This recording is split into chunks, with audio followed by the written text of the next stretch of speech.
Hi hello नमस्कार. कसे आहात तुम्ही सर्व? मजेत ना? मजेतच राहा. घर आपलं स्वतःचं असो किंवा रेंटेड असो, पण त्याची काळजी घेणं, स्वच्छ ठेवणं ही आपलीच जबाबदारी आहे. कारण घर म्हणजे फक्त चार भिंती नाहीत. इथेच आपल्या रोजच्या आठवणी तयार होतात. आपण इथेच हसतो, थकतो, पुन्हा उभं राहतो. म्हणूनच घर स्वच्छ ठेवणं म्हणजे फक्त साफसफाई नाही, तर ती आपल्याला मनाला शांत आणि पॉझिटिव्ह ठेवण्याचा एक छोटासा प्रयत्न आहे. मुलं खेळतात म्हणजे पसारा होणारच, पण त्यांना हळूहळू सवय लावली की खेळून झाल्यावर टॉयज सगळे जागेवर ठेवायचे. हे एक छोटंसं हॅबिट पुढे खूप मोठा फरक घडवतं. आज मी सगळे टॉयज आवरते, पण उद्या हळूहळू हेच ते स्वतः करायला शिकतील. अजून माझी मुलगी खूप लहान आहे, तिला अजून टॉयज आवरायला नाही कळत आणि ते ओके आहे. तर आपल्या सर्वांना घर हे नेहमी मोठं हवं असतं, पण त्या घरासोबतच ते घर मेंटेन करणं सुद्धा खूप महत्त्वाचं आहे. घर जरी रेंटेड किंवा स्वतःचं आहे, तर त्या विचारापेक्षा जर आपण हा विचार केला की ते घर आपलं आहे, आपण तिथे राहतोय, हा विचार करून जर आपण आपल्या घराची काळजी घेतली ना, आपल्या घरातल्या राहणाऱ्या लोकांचं जे आरोग्य आहे ते नेहमीच चांगलं राहतं. कारण घरामध्ये जितकी घाण असते त्यामुळे आपल्या घरांमध्ये आजारपण येतो.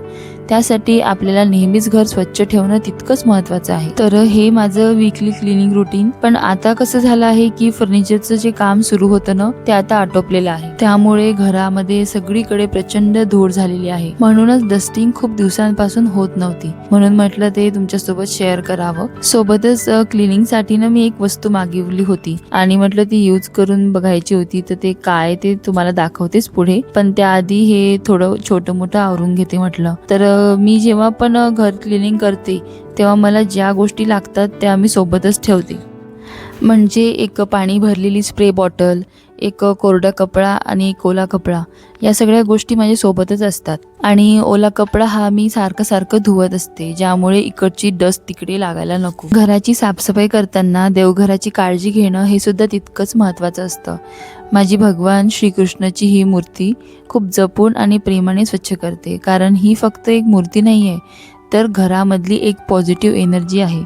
थोडा वेळ काढून शांतपणे देवाची सेवा केली की मन आपोआपच शांत होतं आणि दिवसभराची जी सुरुवात अशी खूप छान होते. आणि जेव्हा पण मी असं क्लिनिंग स्टार्ट करते ना, तेव्हा फक्त एक रूम म्हणजे हॉल, बेडरूम, पूजा रूम असं करते आणि किचनचा सेपरेट एक दिवस असतो. का एकाच वेळी सगळ्याकडे पसारा नको व्हायला, म्हणून ही एक ट्रिक खूप उपयोगी पडते आणि सोबतच आपल्याला कंटाळासुद्धा येत नाही. तर बघा किती सुंदर चमकते माझी भगवान श्रीकृष्णाची मूर्ती. तर घराला डेकोरेट करण्यासाठी आपण भरपूर सारे असे डेकोरेटेड पीसेस घेत असतो. मला पण ती तशीच सवय आहे, मी पण तुमच्यामधलीच आहे. तर हे माझं छोटंसं असं कलेक्शन आहे. आपलं जे सण असतात त्या सणाला ज्या गोष्टींची पूजा केली जाते त्या सगळ्या अशा मी व्यवस्थित जपून ठेवते. कारण प्रत्येक सण फक्त सेलिब्रेशन नसतो, तर त्यामागचं आपल्याला असं परंपरा, भावना आणि आठवणी जोडलेल्या असतात. ही प्रत्येक वस्तू काही ना काही स्पेशल मोमेंटची आठवण करून देते. म्हणूनच मी त्या फक्त वापरून ठेवत नाही, तर त्या प्रेमाने जपून सुद्धा ठेवते. कारण त्याच छोट्या छोट्या गोष्टी आपल्या संस्कृतीशी आपल्याला जोडून ठेवतात. तर माझे जे काही डेकोरेटिव्ह पीसेस आहे ना, त्यांना मी असं आठवड्यातून एकदा तरी ओल्या कपड्याने असं पुसून घेत असते आणि 15 दिवसातून एकदा तरी क्लिनिंग माझ्याकडून होतंच, कारण त्याच्यावर बरीच धूळ जमा होते. तर हे सगळं मी माझ्या किचनच्या ब्रेकफास्ट काउंटरवर सजवून ठेवत असते. माझी ओपन किचन असल्यामुळे मला ते प्लॅटफॉर्म डेकोरेट करायला खूप आवडतं.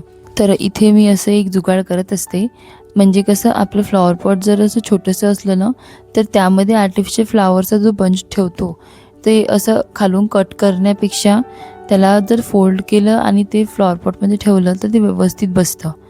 तर हे माझी गाय वासरूची अशी एक मूर्ती आहे. दिवाळीच्या आधी वासूबारच असते तेव्हा मी त्या गाय वासरूची पूजा करत असते. तसं तर माझ्याकडे 2 पितळेचे गाय वासरू आहेतच. एक माझ्या मम्मीनी माझ्या लग्नामध्ये दिलेली आणि एक माझ्या आईनी म्हणजे सासूबाईंनी दिलेली. त्या दोन्ही माझ्या घराच्या मंदिरामध्ये स्थापित केलेल्या आहेत, त्यामुळे त्यांची रोजच पूजा होते. तर माझ्याकडे जे आर्टिफिशियल प्लांट्स आणि फ्लावर्स आहेत ते सुद्धा मी असं सोबतच क्लीन करून घेत असते, कारण त्याच्यावर देखील खूप धूळ जमा झालेली असते. तर मी जसा वेळ मिळेल तसं ते साफ करून घेत असते. तर इथे मी असं टी व्ही युनिटवर खूप मिनिमल डेकोर पीसेस ठेवलेले आहेत. कारण इथे तुम्ही बघू शकता टी व्ही युनिटची हाईट जी आहे ना ती खूप खाली आहे आणि पिहू सगळं इथे ठेवलेलं डेकोर पीसेस खेळायला घेत असते. त्यामुळे सध्या तरी मी इथे काही जास्त ठेवलेलं नाही आहे. तर हे असं गुलाबाचं बुके होतं मम्मीच्या बड्डेला मिळालेला. तर हे ओरिजिनल रोजेस आहेत आणि ते खराब नको होऊ म्हणून मी असं पाण्यामध्ये ठेवून दिले आहेत. यावर थोडं आणखी पाणी स्प्रे केलं तर आणखी छान फ्रेश राहतात. असा काहीसा माझा हॉल नेहमी सजलेला असतो.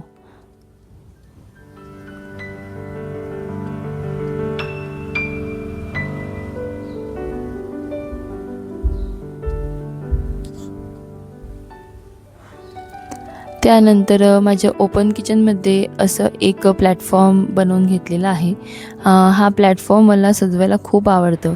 मी नेहमीच इथे ठेवलेल्या वस्तू असं या चेंज करत राहते आणि काही ना काही बदल करत असते.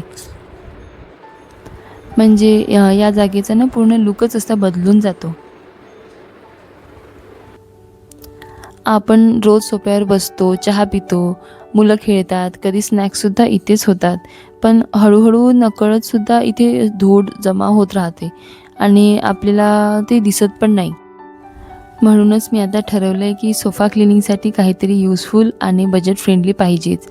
तर हा ब्रश मी Meeshoवरून घेतला आहे आणि खरंच खूप युजफुल निघाला. सोफ्याच्या कोपऱ्यावरची जी धूळ असते ना ती हाताने क्लीन होत नाही. ते सुद्धा इझिली निघतं आहे आणि बेस्ट पार्ट म्हणजे खूप वेळ लागत नाही आहे आणि एफर्ट्स पण खूप कमी. ना जास्त मेहनत ना एक्सपेन्सिव्ह टूल. सिंपल आणि बजेट फ्रेंडली सोल्युशन आहे. कधी-कधी कसं होतं आपण मोठ्या क्लिनिंगची वाट पाहतो. पण असं नेहमी थोडं-थोडं जरी करत राहिलं ना तर घर एकदम नीटनेटकं राहतं. कारण हा आपल्या घरातला हॉलमधला सगळ्यात जास्त वापरला जाणारा स्पेस असतो आणि म्हणूनच इथे सगळ्यात जास्त धूळ, डर्ट आणि मेस जमा होते. माझ्यासोबतही हेच होत होतं. साफसफाई करत असताना सरफेस क्लीन व्हायचा, पण सोफाचे कोपरे, स्टिचिंग अशा धूळ अडकलेलीच राहायची आणि नीट निघतही नव्हती. तर असंच Meeshoवर सर्च करत असताना मला हा ब्रश दिसला आणि म्हटलं खरंच लोकांचे रिव्ह्यू पण खूप छान होते आणि खरंच क्लिनिंग खूप इझी होतं आहे. नाहीतर कधी-कधी काय होतं आपण ऑनलाईन काहीतरी बोलवतो आणि ते वस्तू तितकी युजफुल निघत नाही. म्हणून तुम्ही पण जे पण ऑनलाईन मागवता ना ते रिव्ह्यू आणि रेटिंग बघूनच घेत चला. म्हणजे कसं आपला वेळ आणि पैसे दोन्ही वाचतात. पहा ना किती इझिली हा ब्रश कोपऱ्यातली धूळ काढतोय. जिथे हातही पोहोचत नाही आहे तिथे क्लीन होतं आहे. सगळ्यात हेवी टूल्स आणि एक्सपेन्सिव्ह गॅजेटची गरजसुद्धा नाही आहे. अशा छोट्या-छोट्या बजेट फ्रेंडली गोष्टी खूप महत्त्वाच्या आणि कामाच्या ठरतात. हॉलमधला टेबल सगळ्यात जास्त यूज होणाऱ्यांपैकी एक. कधी चहा, कधी स्नॅक्स, कधी मुलांचे टॉयज सगळं इथेच येऊन थांबतं आणि म्हणूनच नकळत डस्ट, स्टेन्स आणि क्लटर जमा होत राहतं. पहा ना फक्त 2-3 मिनिटे दिली की सगळं फरक दिसायला लागतो आणि टेबल क्लीन म्हणजे पूर्ण हॉल नीटनेटका वाटायला लागतो.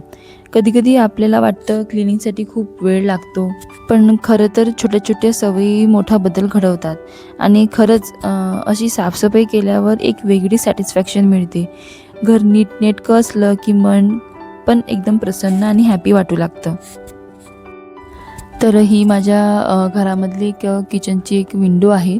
म्हणजे ही विंडो ना किचन आणि दुसऱ्या बेडरूमला अटॅच आहे. त्यामुळे त्या विंडोची सफाई मला नेहमीच करावी लागते. तर हा मेश क्लीनर असा ब्रश आहे. बघा किती इझिली सगळी धूळ क्लीन होत आहे. फक्त मला यामध्ये ड्रॉबॅक असा एक वाटतो की अशी ड्राय डस्टिंग करताना सगळीकडे धूळ पसरत असते.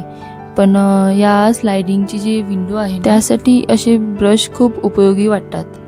तुम्ही बघू शकाल किती पटकन आणि जास्त वेळही न घेता अशी स्लायडिंग क्लीन होऊन जाते आहे. आणि उन्हाळ्यामध्ये फार हवा असते सगळीकडे. त्यामुळे कसं ज्या स्लायडिंग्स असतात त्या लवकर खराब होतात असं वरच्यावर क्लीन करत राहिलं की आपल्याला बराच असा क्लिनिंगचा पार्ट खूप कमी होऊन जातो. या विंडोमध्ये कसं जास्त जागा नाही आहे, त्यामुळे अशा छोट्या छोट्या झाडांनी असं डेकोरेट केलेलं आहे. तर हे माझं किचनच्या लाईट्सचं असं स्विच बोर्ड आहे. असं मी घरामध्ये सगळे स्विच बोर्ड नेहमीच क्लीन करून घेत असते. सोबतच हे असं एक डेकोरेटिव्ह पीस आहे, जे सुद्धा मी वरच्यावर असं क्लीन करून घेत असते. त्यानंतर आता बेडरूममध्ये जे काही थोडंफार डस्टिंग आहे ते करून घेते. तर ही बेडरूम ऑलरेडी क्लीन केलेली होती, कारण काहीच दिवसाआधी फर्निचरचं काम संपलेलं आहे. पण म्हटलं सोबतच एक असा कपडा फिरवून घेतला की तर इथे सगळं व्यवस्थित क्लीन होऊन जातं. असं एक एक रूम क्लीन करायला घेतली तर जास्त पसारा पण होत नाही, आणि आपण कसं पूर्ण घर एकाच वेळी क्लीन करूच शकत नाही, कारण त्यासोबत आपल्याकडे इतरही भरपूर कामे असतात. कधी मुलांना बघावं लागतं, कधी घरी कोणी येतं. तर इथे तुम्ही बघू शकता, या एरियामध्ये आपल्या बऱ्याच गोष्टी असतात, म्हणजे charger, TV remote, fan remote, घड्याळ, ऑफिसच्या काही वस्तू, हेडफोन्स. तर यासाठी मी अशी एक बास्केट केलेली आहे. त्यामध्ये सगळं व्यवस्थित सामान इथेच असं वेगवेगळं पडून राहण्यापेक्षा ते एकसोबत व्यवस्थित ठेवलं जाईल, म्हणजे कसं जास्त मेस पण दिसणार नाही, आणि जेव्हा गरज पडते तेव्हा पटकन मिळून पण जातं. तर इथे असं काहीसं डेकोरेट करायचा विचार केला आहे, आणि काही ऑर्गनायझर आणि डेकोरेटेड पीसेस आहेत की जे घ्यायचं आहे. तर पण म्हटलं जसं लागेल तसं बोलवता येईल.